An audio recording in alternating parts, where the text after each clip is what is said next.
Olá pessoal, continuando falando desse livro aqui, do Jorge Minoir, História do Inferno, publicado em 2023 pela editora Unesp. Então a gente já falou sobre o inferno nas civilizações mais antigas e que essa história começa a se desenvolver quando se desenvolvem os primeiros códigos legais e a formação do Estado. Isso vem desenvolvendo, encontra o conceito grego, que não traz a ideia de uma punição eterna, e vai se juntar com o conceito das religiões do Oriente, e o cristianismo é que vai fazer essa fusão entre os dois. No início, o Novo Testamento não traz ali, não tem um destaque muito grande para a história do inferno, existe um destaque maior para o reino dos céus. O inferno está colocado lá, mas não é muito a ênfase. E, no entanto, isso será a ênfase a partir principalmente dos apologistas cristãos ali do século II, porque você tem uma perseguição ali contra a igreja e eles já estão visualizando que os perseguidores, o destino deles será o inferno. Então, mas de qualquer maneira não é uma posição unânime, ou seja, você tem pais da igreja como Orígenes e Clemente de Alexandria, que vão ter uma visão mais o inferno como metáfora, e outros como algo concreto, de fato. Né? E lembrando que isso no judaísmo também não estava claro, a ideia do conceito de inferno não estava lá muito claro. Então essa, essa presença maior do inferno vem na medida que esses elementos gregos, né, eles vão se agregando ao cristianismo, principalmente ali no século II. Tá? Bom, você tem na página 73, ele já vai falar que no século XIII os castigos se individualizam e se confirma a diferença entre pecados veniais e pecados mortais, segundo o qual apenas os últimos, os pecados mortais, é que levam à condenação. O papel de intercessor da Igreja se fortalece, já que a confissão, tornada obrigatória anualmente em 1215, e o sacramento da penitência absolvem os pecadores. A Igreja tem as chaves do inferno e do paraíso. Então, esse conceito de pecado venial, pecado mortal, começa a ficar mais esclarecido. Não é que esses conceitos não estejam antes, tá? A ideia de a igreja tem as chaves do inferno e do paraíso, esse conceito já está presente, mas não tão claramente. Aqui fica mais claramente. O papel da igreja como intercessor e a confissão obrigatória, elas vão surgir então aí no século XIII, né? Que aí vai ser o inferno vai ter esse papel aí. E também o surgimento do purgatório também é dessa época. Né? Então isso está ligado com a individualização dos castigos. Tá? A formação do purgatório ele vai remeter ao livro do Jacques Legoff. Tá? No início do século XIII, Inocêncio III, em um sermão do Dia de Todos os Santos, oficializa a existência de um lugar de purificação para os pecadores não condenados. Em 1274, o Concílio de Lyon apresenta sua formulação doutrinária. Então é o conceito do purgatório aí. O surgimento do purgatório reforça consideravelmente o poder da Igreja como intermediária entre Deus e os homens, por meio das indulgências.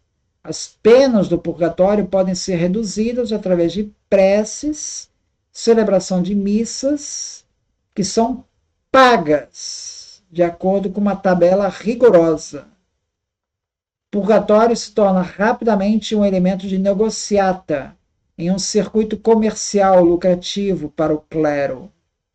Os comerciantes, em particular, põem em prática o conselho de São Lucas, que diz assim: das riquezas de origem iníqua fazei amigos, para que quando aquelas vos faltarem, esses amigos vos recebam nos tabernáculos eternos.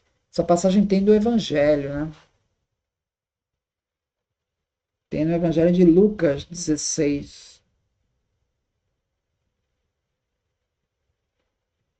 Então você veja como que vai mudando o conceito de inferno à medida que vai mudando também o papel da igreja, né?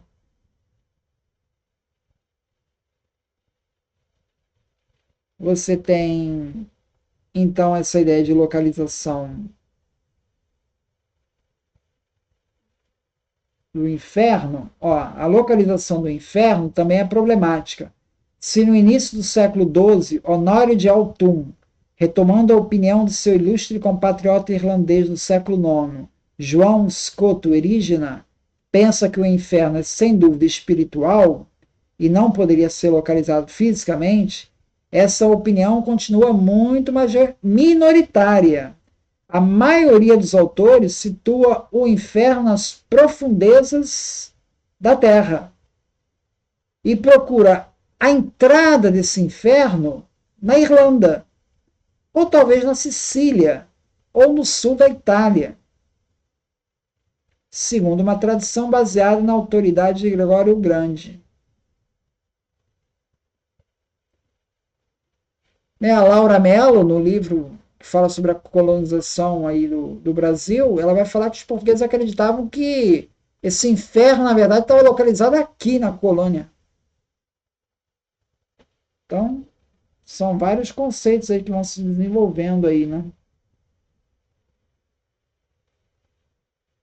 A tentativa mais completa de racionalização do inferno é, sem dúvida, de Tomás de Aquino, no século XIII.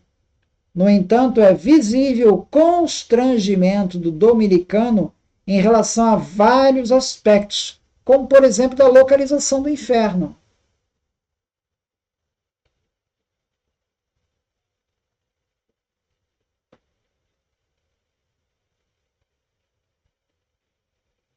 Então, você veja que é um recurso que começa a incomodar os intelectuais da igreja, né?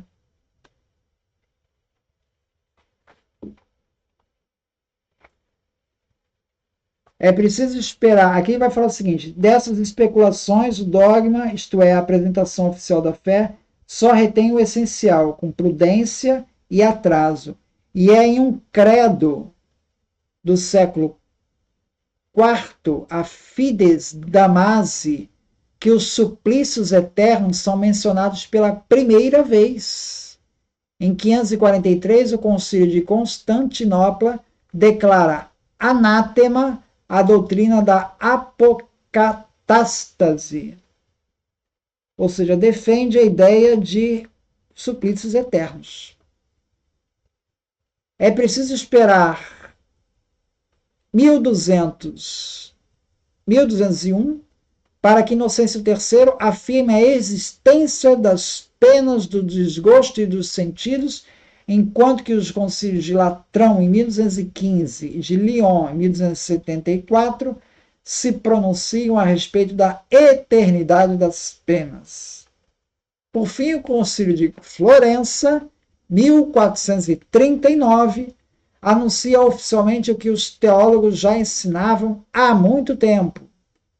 A Santa Igreja Romana acredita firmemente. Isso é um decreto de um concílio, tá? Sancionado pelo Papa, que é lá no século XIX, vai ter infalibilidade, tá? Então é um concílio infalível da Igreja. A Santa Igreja Romana acredita firmemente, confessa e anuncia que ninguém fora da Igreja Católica, nem pagão, nem judeu, nem descrente, nem qualquer um que está separado da unidade, participará da vida eterna.